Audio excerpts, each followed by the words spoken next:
हरे कृष्णा, राधे राधे। आप सभी के दिन शुभ हो। आज कार्तिक मास महात्म्य में 28वां अध्याय कथा संपूर्ण साथ ही आरती। आज के तिथि जो 3 नवंबर दिन सोमवार है। आज कार्तिक मास महात्म्य की 28वां अध्याय संपूर्ण कथा आरती। बोलिए भगवान श्री गणेश जी की जय। कथा विस्तार से। भगवान श्री कृष्ण ने इससे पहले की कहानी सुने थे, अब सुनिए भगवान विष्णु और जय अभिजय की कहानी महात्म विस्तार से। धर्मदत्त ने पूछा, हे देवराज, जय और विजय ने अपने पूर्व जन्म में ऐसा कौन सा पुण्य किए थे जिसमें भगवान विष्णु के रूप धारण कर वह उनके द्वारपाल हुए। प्राचीन काल में बिंदु की पुत्री देवदूती ने कदम ऋषि द्वारा केवल देखने मात्र से ही उन्होंने 2 पुत्र का बालक का जन्म दिए। उनमें से बड़े पुत्र का नाम जय और छोटे पुत्र का नाम अजय हुआ। उसके बाद देवदूती ने गर्भ से कपिल देव जी भी हुए और जय और विजय दोनों पुत्र भी हुए। भगवान विष्णु के बड़े भक्त और अत्याधिक थे, धर्मात्मा थे। दोनों बेटे ने ही नित्य प्रतिदिन अक्षर मंत्र द्वारा भगवान विष्णु के जाप करते रहते थे और भगवान विष्णु जी के व्रत करते थे। भगवान इन दोनों भाइयों पर अत्यधिक प्रसन्न थे और नित्य पूजा पाठ करते थे। पूजा पाठ के समय इन दोनों जय और विजय को भगवान विष्णु दर्शन दिया करते थे। एक समय राजा के निम्न मंत्र पर देवर्षि नारद जी गण सहित राजा के यज्ञ में पधारे।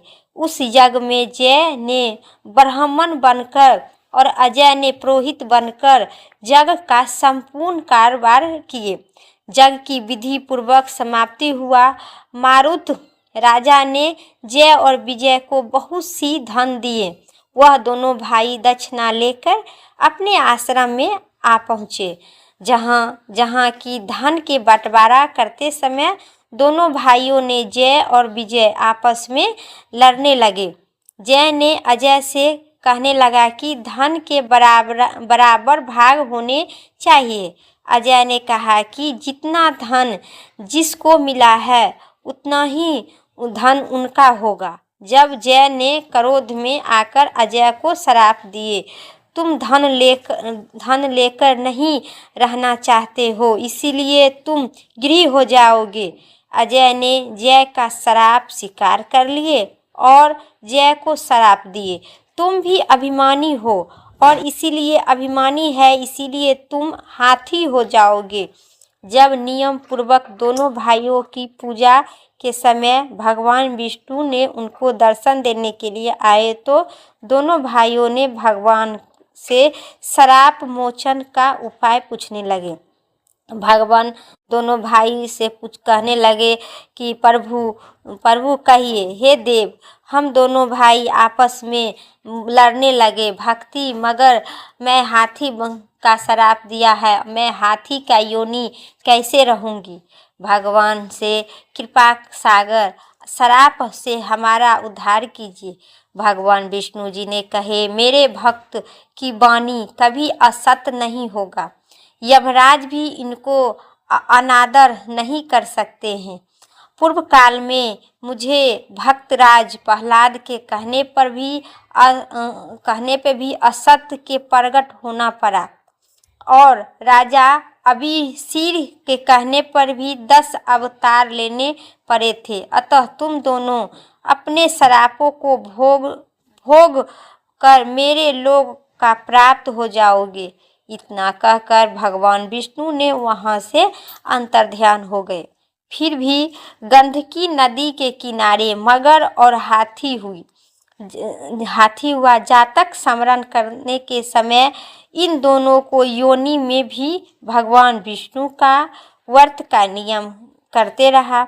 एक दिन कार्तिक का मास पूर्णिमा को आया। हाथी स्नान करने के लिए गंडकी नदी के किनारे में गया। तब पिछले जन्म के श्राप के स्मरण करते हुए मगर ने हाथी को पकड़ लिए। हाथी ने भी भगवान विष्णु की स्मरण करते रहा और किया। फिर भगवान क्यों थे वहां पर आए भगवान, परंतु शंख चक्र गदा पद्मधारी भगवान विष्णु अपने सुदर्शन चक्र से दोनों मगर और हाथी के झगड़ा छुड़वाए। अपने जैसे रूप धारण कर उन दोनों को बैकुंठ धाम ले गए। उसी दिन से उस स्थान का नाम हरि क्षेत्र प्रसिद्ध हुआ। चक्र से घातक से वह पत्थर को भी चिन्ह बन गए। वह दोनों जय और विजय दोनों भाई के नाम से आज तक संसार में प्रसिद्ध है।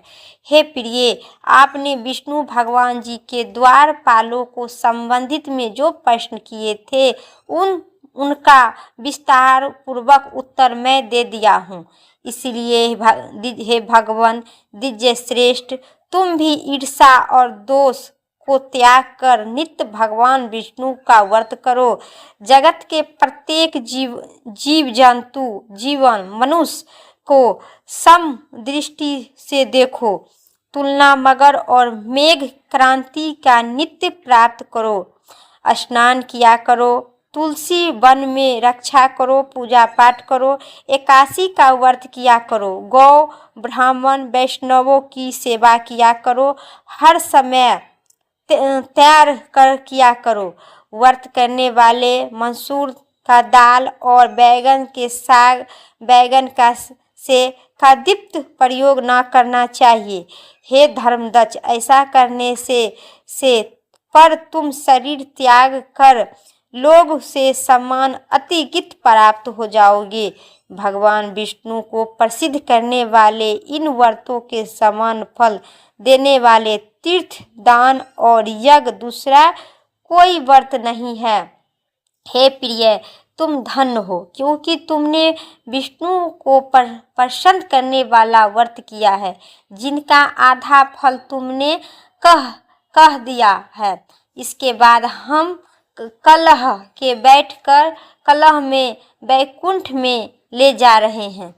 तब नारद जी ने कहे, हे नारद, इसी प्रकार धर्मदक्ष को भगवान विष्णु की भक्ति का उपदेश देकर कलह को अपने साथ लेकर विष्णु के प्रसिद्ध बैकुंठ में चले गए और धर्मदक्ष भी उनके आदेश अनुसार भगवान विष्णु के व्रत में लीन हो गए। जब उनका देह मृत्यु हुई तब अपनी स्त्री के साथ भगवान विष्णु लोक में गए।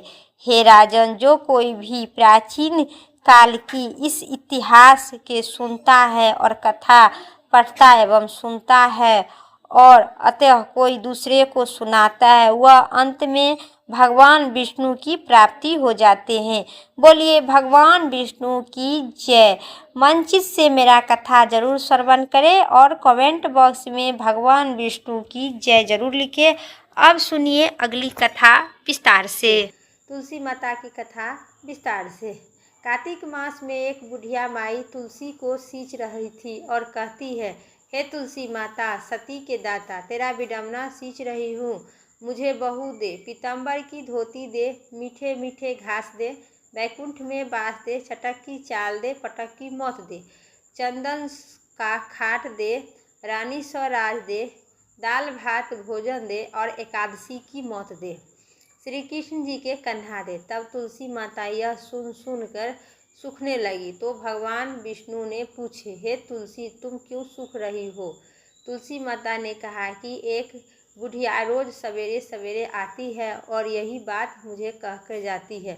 मैं सब बात तो उसे पूरा कर दूंगी, लेकिन श्री कृष्ण के कन्हा कहाँ से लाऊंगी? तो भगवान श्री कृष्ण बोले, जब बुढ़िया मरेगी तो मैं अपना कंधा देने के लिए आऊँगी, तू बुढ़िया माई से कह देना। बाद में बुढ़िया माई मर गई। सब लोग उन्हें उठाने गए। तब जब माई को ले जाने लगा तो किसी से न बूढ़ी माई उठी। तब भगवान एक 12 वर्ष के बालक के रूप धारण कर सभी मनुष्य के बीच में आए तो बुढ़िया माई को कान में जाकर बोली। बालक के कान में कहे अनुसार बुढ़िया माई मन से निकाल दे, पीताम्बर की धोती ले, मीठे मीठे घास ले, बैकुंठ में बास ले, चटक की चाल ले, पटक की मौत दे। चंदन सौ खाट ले और रानी सौ राज ले, श्री कृष्ण जी के कन्हा ले। कि बुढ़िया माई हल्की हो गई। भगवान श्री कृष्ण अपना कन्हा दिए और बुढ़िया माई के मुक्ति मिल गई। तो हे बुढ़िया माई, जैसे बुढ़िया माई को मुक्ति श्री कृष्ण हाथ से मिला, उसी प्रकार जो कार्तिक मास कार्तिक स्नान करते हैं और कार्तिक में तुलसी में दीपक जलाते हैं और तुलसी को सींचते हैं, तो उन्हीं सभी भक्तजनों को कथा पढ़ना एवं सुनने वाले सभी को बुढ़िया माई जैसन श्री कृष्ण जी अपना उद्धार करे। श्री कृष्ण हे बुढ़िया माई, जैसे श्री कृष्ण भगवान बुढ़िया माई के मुक्ति धाम दिए, उसी प्रकार सभी को मिले। बोलिए तुलसी माता की जय। अब सुनिए सभी कथा सुनने के बाद लपसी तपसी की कथा, साथ ही तुलसी माता की आरती विस्तार से। ये लपसी तपसी के कहानी विस्तार से। एक लपसी थी, दूसरी तपसी थी। तपसी को भगवान विष्णु की तपस्या करती थी और लपसी सवा शेर की लपसी बनाकर भगवान को भोग लगाकर खुद खा लेती थी। एक दिन दोनों बहन लड़ने लगी। लपसी बोल रही है मैं बड़ी हूँ, तपसी बोली मैं बड़ी हूँ। इतना ही में भगवान मुनि नारद जी वहाँ पर आए और बोले तुम क्यों लड़ रही हो। दोनों लपसी तपसी कहने लगे कि मैं बड़ी हूँ, ये छोटी है, ये बड़ी है, वो छोटी है। भगवान श्री कृष्ण के मैं पूजा करती हूँ, ये बोल रही मैं बड़ी हूँ। यह सुनकर नारद जी ने कहे कि मैं तुम्हारा फैसला कल कर दूंगी। दूसरे दिन लपसी और तपसी नहाकर आए तो नारद जी से 1.25 करोड़ की अंगूठी उसे आगे में फेंक दिए। लपसी का ध्यान उस पर अंगूठी पर नहीं पड़ा, लेकिन तपसी तपस्या करने बैठे तो उसे अंगूठी देखी और उन्होंने अपने घुटने के नीचे दबा ली और तपस्या करने लगी। लपसी बनाकर भगवान विष्णु के भोग लगाकर खुद जीम कर खा लेती थी। इतने में नारद जी आए, तब दोनों की पूछे कि कौन बड़ा है कौन छोटा है। फिर दोनों लड़ने लगी। तपसी ने कहा मैं बड़ी हूँ। नारद जी बोले तेरा घुटना उठा तो तेरे घुटने के नीचे 1.25 करोड़ की अंगूठी निकली है। तब नारद जी बोले तब बोले कि ये अंगूठी तूने चुराई है, मुझे तेरी तपस्या का फल नहीं मिलेगा। तब तपसी बोला हे नारद जी मुनि, मेरी तपस्या का दोष कैसे दूसरे को मिलेगा, मैं इतना तपस्या की हूँ। नारद जी ने कहे रोटी बनाकर और गाय को जो न खिलाएगी सो फल तुम्हें मिलेगा। ब्राह्मण को भोजन कराकर सो दक्षिणा नहीं देगा, वो फल तुझे मिलेगा। साड़ी देकर बलाज नहीं देगा, सो फल तुझे मिलेगा। दिया से दिया जलाने तो सो फल तुझे मिलेगा। सब व्रत त्योहारी की कहानी सुनने के बाद तेरी कहानी जो नहीं सुनेगा सो फल तुझे मिलेगा। तब लपसी तपसी की कहानी सुनी जाती है। कहानी के बाद ऐसा कहा जाता है कि लपसी को फल लपसी के मिले और तपसी को फल तपसी को मिले। जो कार्तिक आज के कथा जो सुनते हैं उसे सभी मनोकामना भगवान लपसी तपसी जैसन पुण्य करे। बोलिए भगवान विष्णु की जय, लपसी तपसी की जय। अब सुनिए तुलसी माता की आरती विस्तार से। तुलसी माता की आरती। जय जय जय तुलसी माता, सब जग की दुख दाता वरदाता। जय जय जय तुलसी माता, सब योग के ऊपर सब रोग के ऊपर, रुज से रक्षा करे भवदाता। जय जय जय तुलसी माता, बहुपुत्र है श्याम सुरबल्ली है ग्राम।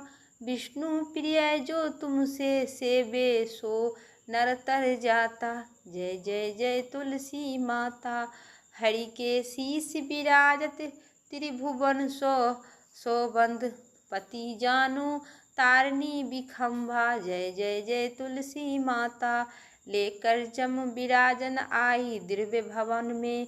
मनोबल तुम्ही है सुख संपत्ति पाता। जय जय जय तुलसी माता, हरि को तुम अति प्यारी, श्याम बरन तुम्हारी। प्रेम अजब है उनके तुमसे कैसा। जय जय जय तुलसी माता। बोलिए तुलसी माता की जय। मेरा संपूर्ण कथा इतना ही तक था। उम्मीद करते हैं इस वीडियो अच्छी लगे तो लाइक करें, चैनल पर नए सब्सक्राइब करके कमेंट बॉक्स में तुलसी माता की जय ज़रूर लिखें, साथ ही भगवान विष्णु की जय ज़रूर लिखें। फिर अगली वीडियो लेके आते हैं, तब तक के लिए तुलसी माता की जय।